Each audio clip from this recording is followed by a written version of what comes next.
बांट देते हैं, हर किसी को अपना हिसाब पहुंच जाता है और सिर्फ सिग्नेचरें होती हैं और वो काम हो गया। अब ऊपर से बारिशें आई तो खर्च कौन करे?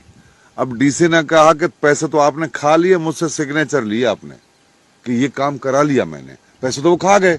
अब पैसे खा गए, काम कौन कराए? तो इन्होंने सारा कुछ अपना मुल्ला भी छोड़ दिए मार्केट में, उनके जरिए वाइज कराए लोगों को जतलाया गया लोगों को कि खुदा का अजाब है, तौबा करो, ये करो। हुक्मरान भी सहम लेंगे, निसार खोड़ो भी ये कह रहा है, सिराज दुरानी भी ये कह रहा है। यार ये गरीब, अब आप सारे सिंध में घूमो, लोगों से पूछो कि जनाब ये बारिश है, तो लोग बोले बस अल्लाह का नाराजगी है। यानी हमें इतना बावर कराया है, बाबा अल्लाह की नाराजगी क्या है? इन गरीबों हाथ खालियों पे अल्लाह क्यों नाराज होगा? इन्होंने क्या किया है? नाराज हो खुदा तो जो सुबह को ऐवान में बैठते हैं, शाम को दो दो लड़कियां साइड में रखते हैं, स्कॉच पीते हैं, गुनाह करते हैं, सिंध को लूटते हैं, उन पे किसी का घर नहीं डूबा, किसी एमपी एमएलए का घर नहीं डूबा, किसी चेयरमैन का घर नहीं डूबा। ये शाहनवाज सोलंकी का घर डूब गया, इस पे अल्लाह नाराज है। सोलंकियों ने अल्लाह का क्या कसूर किया है? कसूर किया तो हुक्मरान ने किया, खुदा पकड़े तो उनको पकड़े। तो ये मुल्लाओं समेत हुक्मरान जो है ना, एक प्रोपेगेंडा करते हैं लोगों तक कि तौबा करो। यानी लोगों का जहन ये तस्लीम कर ले कि रियासत की कोई गलती नहीं, हुक्मरान की कोई गलती नहीं, सियासतदान की कोई गलती नहीं, हम गरीबों की गलती है। मैं कोशिश कर रहा हूं, लोगों को बता रहा हूं कि ये खुदा का अजाब नहीं। बारिशें 150 से ज्यादा मुल्कों में हुई हैं। खुदा का अजाब हो तो इसराइल पे हो, नहीं हो रहा। खुदा का अजाब हो तो यूरोप पे हो, नहीं हो रहा। खुदा का अजाब हो तो काफरों पे हो, नहीं हो रहा। खुदा का अजाब उस सिंध पर बताया जा रहा है जो सिंध पूरे पाकिस्तान को पालता है, जो सिंध इन थर्ड क्लास के हराम खोरों को वोट देता है, जो सिंधी लोग। अब इन गरीबों पे खुदा का अजाब है, मैं नहीं मानता। सिंध की हालत बहुत खराब है। सिंध को 15 से 20 साल पीछे धकेल दिया गया है। मुआशी सूरत हाल तबाह हो चुकी है। आने वाले दिनों में और तबाही आनी है, बहुत ज्यादा तबाही आनी है, महंगाई होनी है, हर चीज तबाह होनी है। इन लोगों ने एक काम किया है जो मैं यकीन से कहता हूँ तारीख इनको लानतें भेजेगी। आज हम हैं, कल नहीं होंगे, लेकिन याद रखना, क्योंकि इन लोगों ने सिंधी कौम को भिखारी बना दिया है। और भिखारी, पूरा कुरान स्टडी करो, ना खुदा को पसंद है ना रसूल को पसंद है। इन लोगों ने भिखारी बना दिया। इनकम सपोर्ट के 15-20 हजार रुपये लगा के औरतों को एटीएम कार्ड मशीन के सामने खड़ा कर दिया है, लोगों को रोडों पर बिठा दिया है, 1200 के कट्टे के पीछे सब चमन लगे फिरते हैं। तो इन लोगों ने ये किया, इन थर्ड क्लास लोगों ने, नॉनसेंस लोगों ने, इडियट लोगों ने। और मैं इन्होंने वोट लेते हैं और हम जैसे सादा दिल लोगों से, अनपढ़ लोगों से चावल की प्लेट पे और एटीएम कार्ड पे वोट ले रहे हैं और एक नॉनसेंस लोग हुक्मरानी कर रहे हैं। अच्छा, इस हवाले से भी जैसे कितने अरसे से पीपल्स पार्टी की हुकूमत है सिंध पे, तो ये सलाह आते ही रहते हैं। उस हवाले से और दीगर मसाइल भी लोगों के दरपेश हैं। लोग क्यों नहीं अपना फैसला खुद कर पा रहे? खास कर मेरा इशारा वोट की जानिब है। देखें, मैं इसको 20 ले जाऊंगा, मैं 71 तक ले जाऊंगा इसको। 71 से रियासत की पॉलिसी थी कि जब बांग्लादेश के जायलों ने, काली टांगों वालों ने इनसे आजादी ले ली, तो रियासत के पास आर्मी थी, जहाज थे, फौज थी, सब थी, लेकिन वो हाथी दरांतियों वाले लोग, इन लोगों की सारी स्ट्रेटेजी उन्होंने फेल कर ली। किसका पता नहीं, टिक्का खान के नियाजी खान था कि उसने बोला हमें बंगाल चाहिए, बंगाली नहीं। तो किसी दूसरे बड़े ज्यादा फूलों वाले ने कहा कि ये तो पॉलिसी सिंध के लिए, यानी सिंधी नहीं चाहिए, सिंध चाहिए। हर पढ़ा लिखा बंदा जानता है कि पाकिस्तान की जो टोटल आमदनी है उसमें से 70% से प्लस सिंध है। 65% पेट्रोल सिंध देता है, 72% गैस सिंध देता है पूरे पाकिस्तान को। आपको पता है कि पाकिस्तान की, सिंध की बिजली की जरूरत है 3200 मेगावाट, लेकिन अकेला सिंध कितनी बिजली पैदा करता है? उन लोगों ने, उनको पता था कि अगर सिंधियों ने आंख खोली तो हम भूखे मर जाएंगे। तो उन्होंने 71 से अपनी स्ट्रेटेजी चेंज की, एक स्टार्ट लिया कि लोगों को शऊर छीनो लोगों से। उन्होंने कॉपी कल्चर आप में डाल दिया। आपको सिर्फ ये बता दिया कि आपने पढ़ना है, डिग्री चाहिए ना आपको, चलो मैट्रिक, इंटर, ग्रेजुएशन कर देते हैं। तो कॉपी कल्चर डाल के तालीमी निजाम तबाह किया गया। हमारे डाकू हाथ से पैदा किए उन लोगों ने।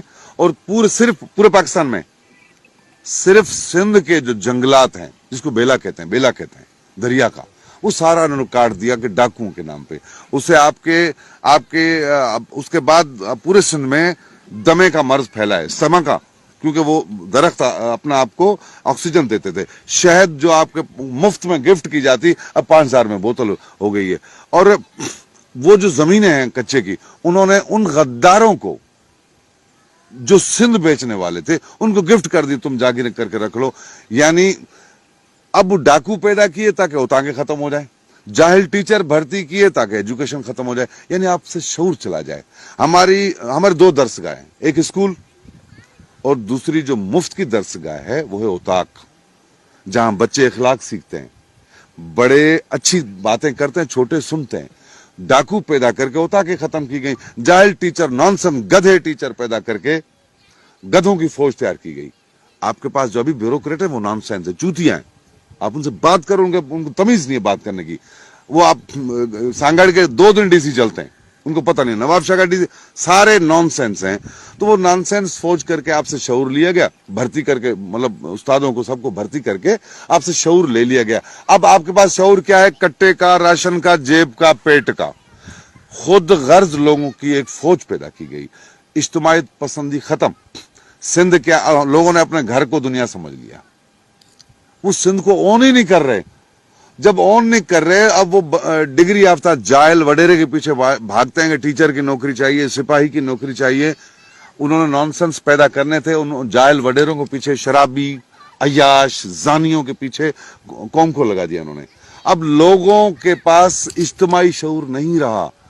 ان کو یہ پتا ہی نہیں کہ میرا ووٹ کتنی حیثیت رکھتا ہے. وہ تو بولتے ہیں ووٹ سائیں کا حق ہے. تو انہوں نے لوگوں کو نابین کیا, اور نابین لوگوں نے ایک آنکھ والوں کو, کانوں کو ووٹ دیا. اب وہ کانے لوٹ رہے ہیں ملک کو. بات یہ ہے. اچھا عمر صاحب, آخر میں اب سندھ کی عوام کو آپ کیا پیغام دینا چاہیں گے؟ میں کیا سندھ کی عوام کو پیغام دوں, کیا دوں؟ میں بولتا ہوں بھیک نہیں مانگو, یہ شوق سے قطاریں باندھتے ہیں. ان کو پتا ہے کہ ایک دیگ میں سے 70 لوگ کھانا کھاتے ہیں, لیکن ایک دیگ کھولو 500 لوگ بھاگیں گے. ان جائلوں کو پتا نہیں کہ 400 لوگ خالی لوٹیں گے, لیکن پھر بھی بھاگتے ہیں. کٹے کا بتاؤ کتنا چلتے ہیں. یہ بھیک مانگنے والے لوگ ہیں. میں تو بولتا ہوں بنا دیا یہ, میرا تو بس چلے سیاست دانوں کو, بیوروکریٹوں کو, ایک سلنڈر میں بند کرو, بم مارو, تباہ کرو. یہ جو ہاتھ مانگنے والا ہاتھ ہے نا, وہ بھکاری ہے, وہ غیرت مند نہیں ہو سکتا. جو مانگنے والا ہے, آپ ایک فقیر, ایک مستنڈے فقیر کو, وہ آپ سے جب بھیک مانگتا ہے نا کہ سائیں 10 روپے دو, آپ بولتے جاؤ, وہ بولتا سائیں دو, آپ بولتے چماٹ ماروں گا, وہ ڈر جاتا ہے. وہ پہلوان فقیر 10 روپے کے پیچھے اپنا ضمیر بیچتا ہے. یعنی وہ اگر آپ کو ایک چماٹ مارے تو بھی بیٹھ جاؤ, لیکن اس نے ہاتھ پھیلا کے اپنی غیرت ختم کر دی ہے. خدا خودداروں کو پسند کرتا ہے. ہم بھٹائی کے مرید ہیں, ہم بھٹائی کے مرید ہیں. اور ہمارے مرشد نے کہا ہے, بھلی بکھ بھرم جی شال مونج شان. ہم بھوکا مرنا نہیں چاہتے. بولے شان گیا گند لینے, باڑ میں گیا شان. بھوک کھانا چاہیے, پتہ نہیں اجینو موتو والا کھانا چاہیے, ایری چاول چاہیے, پر دو, ہمارا پیٹ نہیں بھر رہا. تو اس سے بہتر ہے قوم کو غیرت مند بننے کے لیے یہ ہاتھ بند کرو, مانگو نہیں. کیونکہ قرآن کہتا ہے, خدا کہتا ہے کہ میں تمہاری روزی کا ضامن ہوں. ہمیں اللہ پہ اعتبار نہیں ہے. ہم تو چنگے مرسوں کے پیچھے بھاگتے, جو چوتیا چمن بناتے لوگوں کو. کبھی بھی غیرت مند ہاتھ ایسے نہیں کرے گا. تو قوم کو ہم چاہتے ہیں کہ غیرت مند بنو, اپنے بازوؤں پہ بھروسہ رکھو, خود کماؤ, محنت کرو, کم کھاؤ, لیکن اپنی پسینے کی کھاؤ. یہ بھکاریوں والا, بھیک منگو والا طریقہ چھوڑ دو. جی بالکل دوستو, یہ تھی مرد بھائی صاحب کی کھٹی میٹھی باتیں, اور ان کا سندھ کی عوام کو یہی پیغام ہے کہ وہ مستقبل کا فیصلہ خود کر سکتے ہیں. اس کے ساتھ اپنے میزبان نوید گل خاص کے لیے دیجیے اجازت.